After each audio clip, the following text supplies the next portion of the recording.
Hello and welcome to the pro code. मैं हूं आप लोगों का इंस्ट्रक्टर मोहम्मद इनमान और आज हमारी सी लैंग्वेज की क्लास की दूसरी वीडियो है जिसके अंदर हम लोगों को नए सी प्लस प्लस के बॉयलर प्लेट के मुतालिक सीखना है। बेसिकली सी प्लस प्लस में या सी लैंग्वेज में बॉयलर प्लेट हमारे पास क्या होता है, ये एक ऐसा प्री डिफाइंड स्ट्रक्चर होता है जिसके अंदर रहते हुए, जिस लिमिट्स के अंदर हम लोग रहते हुए कोड्स को बनाते हैं। ये प्री डिफाइंड स्ट्रक्चर किसी भी प्रोग्रामिंग लैंग्वेज का हो सकता है और इसी को हम लोग अमूमन इंप्लीमेंट करते हैं अपने स्टार्टिंग प्रोग्राम को बनाने के लिए। तो यहाँ पर हमारे पास जो सी लैंग्वेज का बॉयलर प्लेट है वो हमारे पास कुछ इस तरह से होता है कि हमारे पास यहाँ पर सबसे पहले आ जाती है सी प्रोग्रामिंग लैंग्वेज की हैश इंक्लूड की डायरेक्टरी, जिसे हम लोग प्री प्रोसेसर डायरेक्टरी भी बोलते हैं।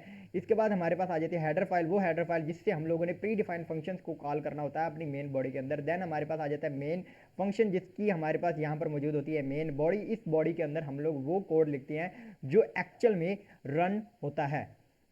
अब एक्चुअल में रन होने से क्या मराद है कि हमारे पास अगर इस बॉडी से बाहर कोई भी फंक्शन होगा या कोई भी चीज़ लिखी होगी तो वो बेसिकली तब तक नहीं काम कर सकती जब तक वो इस फंक्शन यानी इस मेन फंक्शन का हिस्सा ना बन जाए। हमारे पास सी लैंग्वेज में बेसिकली सी एक प्रोसीजरल प्रोग्रामिंग लैंग्वेज होती है, तो सी लैंग्वेज में हमारे पास फंक्शन ही होते हैं जिनको हम लोग कॉल करते हुए अपने काम को जारी करते हैं। तो इस चीज़ को समझने के लिए हम लोग चलते हैं अपने डेव सी प्लस प्लस के सेटअप में और यहाँ पर आकर हम लोग सबसे पहले इसी चीज़ को देख लेते हैं। और साथ ही साथ आज हम लोग कोई सिंटैक्स एरर्स और लॉजिकल एरर्स, सिंटैक्स एरर के मतलब छोटे छोटे एरर्स जिसको हम लोग सिंटैक्स एरर बोलते हैं, इनके मतलब भी हम लोग बात करेंगे ताकि हमारे जो क्वेश्चन आंसरिंग का सिलसिला होता है किसी भी इंटरव्यू क्वेश्चन के इंटरव्यू के हवाले से वो भी हम लोग कवर कर सके। तो यहाँ पर हम लोग सबसे पहले अपनी हेडर फाइल को इंक्लूड कर लेते हैं और मेरे ख्याल से मैंने यहाँ पर डबल एस लगा दिया, डबल एस नहीं आता basically, hash include stdio.h। Then हम लोग यहाँ पर टाइप करेंगे इंट मेन और इसके बाद इस बॉडी को मैं बंद कर दूंगा। ये हमारा बेसिकली वो मेन सेटअप होगा जिसके अंदर हम लोग कोई भी प्रोग्राम या कोई भी कोड लिखेंगे। और साथ ही साथ आज हम लोग अपना पहला हेलो वर्ड का प्रोग्राम भी यहाँ पर रन करेंगे। तो जैसा कि आप लोगों ने देखा कि जैसे ही मैंने कंपाइल और रन किया तो अब ये क्या हुआ, ये कॉल हुआ और चला भी। लेकिन फ़र्ज करें कि अगर हमारे पास यहाँ पर मेन फंक्शन ना हो और हम लोग यहाँ पर इसको आकर कंपाइल एंड रन करें तो देखिए हमें नीचे एक एरर मिलता है कि आप लोगों का मेन फंक्शन जो है वो मिसिंग है। अगर मैं इस फंक्शन को दोबारा फिर से बना दूँ एंड देन अगेन मैं इसको एग्जीक्यूट करता हूँ तो देखिए हमें अगेन एक आउटपुट दिखाई देती है। तो आज हमारा मेन काम होगा इस std.io हेडर फाइल के एक फंक्शन को कॉल करना जिसका नाम है printf।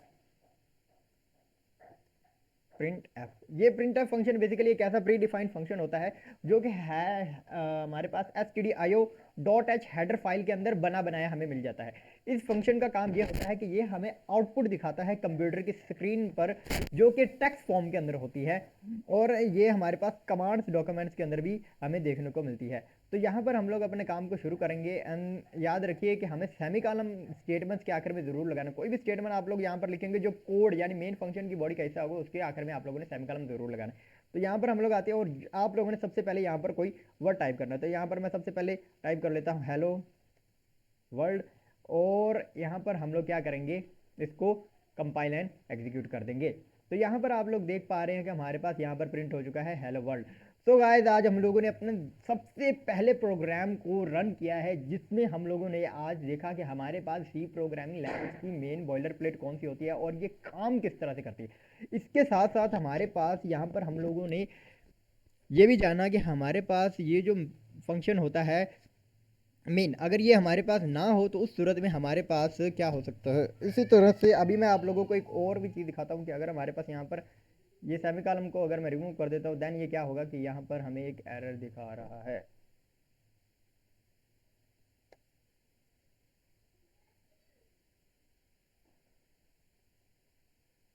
देन अगेन इसको रन करते हैं तो हमारे पास यहाँ पर अब एरर आना ख़त्म हो चुका है। इसकी वजह यह है कि हमारे पास जो लास्ट में कमांड्स होती है सेमी कॉलम किसी भी फंक्शन के आखिर में लगाना वो बहुत ज़रूरी होता है क्योंकि फंक्शन तो ना सही लेकिन हम लोग जब भी किसी स्टेटमेंट कोई मेन प्रोग्राम की स्टेटमेंट के अंदर कोई भी चीज़ लिख रही होती है या फिर किसी और स्टेटमेंट के अंदर, जैसे कि हमारे पास आगे हम लोग पढ़ेंगे इफ़ के मतलब, इफ एल्स के मतलब और दूसरे हम लोग जो यूजर डिफाइंड फंक्शन होते हैं उनके मतलब पढ़ेंगे, तो वहाँ पर हम लोगों को जो स्टेटमेंट्स उस बॉडी के अंदर यानी इन कर्व ब्रेसिस के अंदर, ये वाली कर्व ब्रेसिस और इस कर्व ब्रेसिस के अंदर जो भी चीज़ हम लोग लिखेंगे उसको हम लोगों को सेमी कॉलम से एंड करना होगा।